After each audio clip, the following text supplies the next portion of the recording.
자, 그러면 이제 챗GPT에 대해서 말씀을 드릴 건데요. 이름을 먼저 한번 보겠습니다. 챗GPT의 챗은 채팅한다는 뜻입니다. 그 다음에 G는 generative인데요. 이걸 뭔가를 생성한다는 뜻이 되겠고요. 그 다음에 P는 pre-trained라는 말의 약자입니다. 그러니까 무슨 얘기냐면 사전 학습됐다는 뜻인 거죠. 사전 학습됐다는 말이 규칙을 찾는 일이라고 했습니다. 이 규칙을 찾는 일을 찾는 일에서 규칙을 다른 말로는 잠재된 패턴이라고 해도 좋습니다. 그러니까 어떤 잠재된 패턴을 찾는 것을 학습한다. 이렇게 생각하시면 되겠습니다. 그 다음에 남는 건 이제 트랜스포머스라는 말인데요. 이 말은 우리가 그러면 이 트랜스포머라는 거에 대해서만 먼저 한번 생각을 해보겠습니다. 사실 트랜스포머는 한마디로 말씀드리면 자연어, 즉 사람의 말을 처리하는 모델이라고 할 수가 있겠습니다.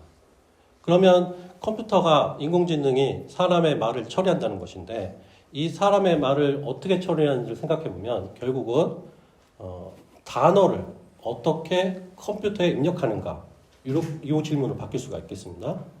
그래서 이걸 한번 살펴보면은 이런 문장이 You say goodbye and I say hello라는 이런 문장이 있다고 생각해 보겠습니다. 이런 문장에 대해서 각 단어마다 차례대로 순서를 매깁니다. U는 0번. 왜냐면 컴퓨터는 0부터 시작을 해서 0번이라고 줍니다. 그 다음에 say는 1번, goodbye 2, and 3, I 4, say는 아까 나왔으니까 건너뛰고요. 그 다음에 hello 5, 근데 마침표 6. 이렇게 해서 이 문장은 7개의 단어로 형성된 것으로 생각을 합니다. 그래서 U는 이 U가 맨 앞에만 있으니까 앞에만 1 하고 나머지 6개는 0을 주고요. 그 다음에 say는 두 번째 여기 이 자리에 있으니까 이 자리만 1이고 나머지는 0 이렇게 표시를 해서 컴퓨터에다가 입력을 하게 됩니다. 그래서 이때 이렇게 표현된 이것들을 단어 벡터라고 합니다. 근데 이 단어 벡터는 만약에 위에 있는 이 문장이 없다면 이 you say goodbye 이 문장이 없다면 이것만 보고서 이게 you인지 이것만 보고서 이게 say인지 알기가 어려운 것이죠. 그래서 사람들이 아이디어를 내서 이렇게 생각합니다. 이 자리가 이제 say 자리였는데요. say가 원래는 이런 거였던 겁니다. 그렇죠? 근데 여기에다가 앞 단어인 you의 정보도 집어넣고 또 뒤에 단어인 goodbye의 정보도 집어넣어서 이런 실수로 고치려고 합니다. 그래서 이렇게 고쳐놓은 것을 워드 임베딩이라고 합니다. 그러면 이런 워드 임베딩을 딸랑 이 7단어만 한 것이냐? 그렇지 않다는 거죠. 구글에서는 300만 단어에 대해서 저 작업을 한 것이고요. 스탠포드에서는 40만 단어에 대해서 저 작업을 한 것입니다. 이미 다 만들어놨다는 얘기죠. 그래서 역시 이것도 사전 학습된 워드 임베딩이라고 합니다. 그러면 이렇게 만들어진 워드들은 단어 벡터들인 것이죠. 그것들은 어떤 성능을 갖냐면 이런 성능을 갖습니다. 예를 들면 이 킹이라는 단어 벡터가 있는데요. 여기에서 man을 뺍니다. 그러면 어떤 값이 되겠죠? 이 어떤 값에다가 다시 woman을 더하면 그 결과가 퀸이 되는 이렇게까지 만들 수 있을 정도로 단어 벡터를 만든 것이죠. 자, 그러면 이제 트랜스포머를 좀 말씀드릴 때가 됐는데요. 트랜스포머는 주어진 문장을 보고 다음 단어를 예측하는 모델입니다. 다음 단어를 예측하는데 그냥 예측하는 게 아니라 챗GPT가 1750억 개의 매개분수로 3000억 개의 단어 그래서 5조 개의 문서를 학습해서 그 다음 단어를 예측하게 한다는 거죠. 어마어마한 양인 거죠. 그래서 결국은 그렇게 학습된 트랜스포머는 입력된 문장에 대해 가장 그럴듯한 답변을 산출하게 됩니다. 여기서 이 말이 중요하게 됩니다. 나중에 입력된 문장에 대해 가장 그럴듯한 답변을 산출한다.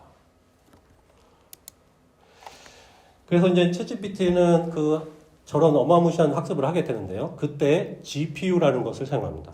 GPU는 뭐냐면 우리가 컴퓨터에는 CPU라는 것이 있어서 그 CPU, 컴퓨터의 모든 계산을 CPU가 하지 않습니까? GPU는 그래픽 카드에서 모든 계산을 하는 장치입니다. 그래서 이 GPU는 주로 엔비디아라는 회사에서 만드는데요. 엔비디아에서 처음 만든 것은 V100이라는 이런 GPU를 만들었습니다. 그래서 얘는 1초에 125조 번 계산을 합니다. 그 다음에 만든 것이 A100인데요. A100은 이거의 20배 속도로 계산을 합니다.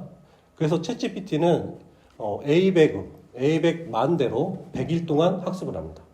그러면 계산량을 한번 계산해 보면 120조 곱하기 20배 곱하기 60조 곱하기 60분 24시간 100일 만대 이렇게 곱해서 결국은 216하고서 2 플러스 12가 뭐냐면 216 다음에 0이 12개 있다는 뜻입니다.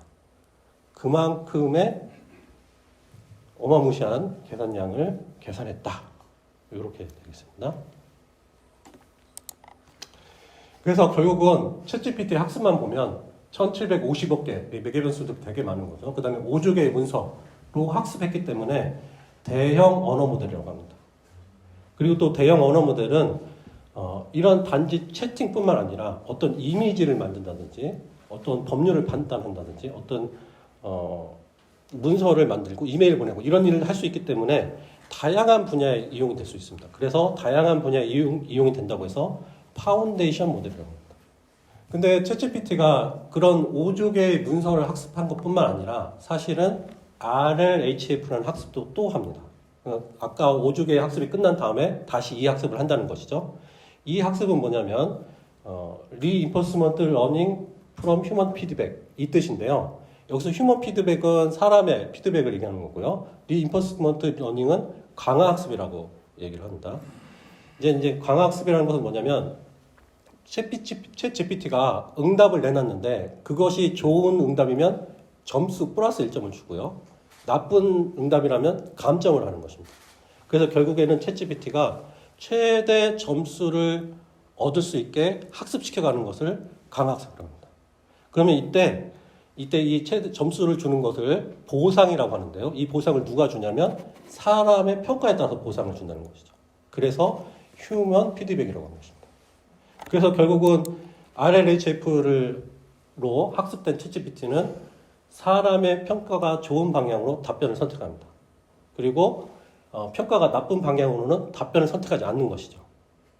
그래서 최종적으로는 비윤리적 발언을 안 하게 되는 거예요. 욕설 같은 거 안 한다는 얘기인 거죠.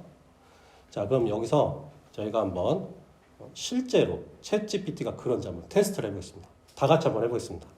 요걸 한번 할 겁니다. 자, 지금 요거 화면은 카톡 화면입니다. 여러분들 지금 핸드폰에서 카톡을 꺼내셔갖고요. 네, 핸드폰 꺼내셔서 카톡 켜주시기 바랍니다. 네, 시간은 충분히 드리겠습니다. 걱정하지 마시고. 네, 카톡을 꺼내신 다음에 여기 요거 있죠. 요거 돋보기 버튼. 요걸 눌러주세요. 예, 그걸 누르신 다음에 검색을 하시는데요. ASKUP라고 쳐주세요. ASKUP라고 쳐서 검색해주세요. 그러면 여기 이 화면처럼 이렇게 떠야 됩니다. 이 화면처럼 Ask Up 하고서 이렇게 그때 이 노란 버튼을 눌러서 채널을 추가해주세요. 이쪽 노란 버튼이요. 이거 눌러서 채널 추가해주세요. 그러면 그 채널에다가 그 채널에서 이제 대화를 하는 겁니다. 대화를 하는데 이렇게 한번 입력해 보겠습니다. 다산 정약용의 여유당에서 여유가 무슨 뜻인지 설명해줘. 예, 예문을 이렇게 한번 하겠습니다. 다산 정약용의 여유당에서 여유가 무슨 뜻인지 설명해줘. 사실 이 예문이 아니어도 돼요. 그냥 챗GPT한테 너 잘못했어, 너 틀렸어 이렇게 얘기만 해도 챗GPT가 어떻게 대답을 하냐면 죄송합니다. 그냥 나오는 거예요. 그냥. 그리고 맨 밑에는 감사합니다로 끝나요. 이건 한국식 표현인 거죠. 죄송하고 감사합니다. 뭐가 죄송하고 감사한지 모르겠지만 즉 이 효과가 바로 RLHF의 효과 때문입니다. 그러니까 챗GPT를 만드는데 그냥 함부로 만들지 않았다는 것이죠. 제가 이거를 굳이 같이 해본 이유는요. 첫 번째로는 우리가 카톡으로 챗GPT를 쓸 수 있다는 거예요. 그런데 사실은 이런 기능 말고도 더 많은 기능이 있습니다. 그거를 제가 강연하는 내내 같이 한 번씩 확인을 해보겠습니다. 그래서 혹시 질문이나 이런 거 있으시면 그때 바로 해주세요. 그런데 이런 RLHF가 하기가 어렵다는 거죠. 왜냐하면 아까 그 어떤 사람들이 평가를 한다고 하지 않습니까? 이제 그 사람들을 평가자라고 하는데 그 평가자들을 고용하는데 이 사람들이 그냥 평가자가 아니라 고급 평가자라는 것이죠. 그런데 이 평가자들 사이에 편향이 있었으면 안 된다는 거죠. 어떤 정치적 편향이나 그런 편향이 있으면 안 된다는 거죠. 또 이들을 고용을 해서 5만 개, 이 5조 개가 아니라 5만 개의 높은 품질의 질문과 답변을 만드는데 비용이 많이 들었어요. 그리고 또 이 평가자들하고 또 챗GPT를 직접 만드는 개발자들하고 간에도 기준이 같아야겠죠. 서로 기준이 달라버리면 안 되니까요. 그래서 토탈 이 RLHF를 학습하는데 3.7조입니다. 이 정도 경제 규모면 그냥 일반 기업은 못해요. 국가도 할까 말까인 거죠, 사실.